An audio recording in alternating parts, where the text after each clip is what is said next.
En ce samedi 25 février, Karen Grassle fête son 81e anniversaire. L'occasion de s'intéresser à ce quest devenu l'interprète de Caroline Ingalls dans La Petite Maison dans la Prairie, 30 ans après l'arrêt de la série. À défaut d'avoir déjà regardé un épisode, tout le monde a au moins une fois entendu parler de la série La Petite Maison dans la Prairie. Au même titre que Dallas ou encore Columbo, elle comptait parmi les séries les plus populaires de la fin des années 70 et du début des années 80. Elle a passionné le monde entier en retraçant, pendant 9 saisons, la vie d'une famille de pionniers américains venus s'installer dans le Minnesota au XIXe siècle, Caroline et Charles Ingalls ainsi que leurs 3 filles, Mary, Laura et Carrie.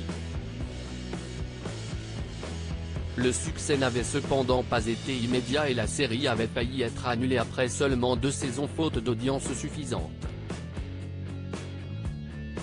Par la suite, elle est devenue un monument de la télévision américaine et fait aujourd'hui encore l'objet de rediffusions. Mais 30 ans après la diffusion de l'ultime épisode, que devient Karen Grassle, l'interprète de l'irremplaçable Caroline Ingalls? Karen Grassle a adopté une fille formée à l'Université de Californie puis à la Royal Academy of Dramatic Art en Angleterre. Karen Grassle avait 32 ans lorsqu'elle a été choisie pour le rôle de Caroline Ingalls. Un personnage qui a changé sa vie puisqu'il l'a largement mise à l'abri financièrement. Mais cela n'a pas empêché l'actrice, qui fête ses 81 ans en ce samedi 25 février, de poursuivre sa carrière. Après La Petite Maison dans la Prairie, elle a joué dans plusieurs autres séries à succès comme La Croisière s'amuse ou encore Arabesque. La série lui a même ouvert les portes du cinéma avec des apparitions dans Tales of Everyday Magic en 2012 ou encore L'Assaut en 2017.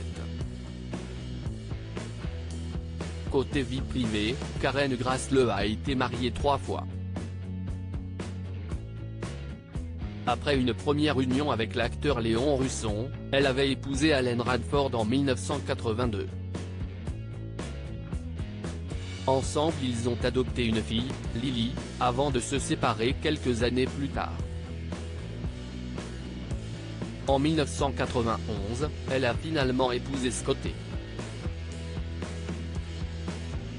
Sutherland, une idylle qui s'est une nouvelle fois soldée par un divorce, prononcé en 2000. L'amour du public, lui, ne l'a en revanche jamais quitté.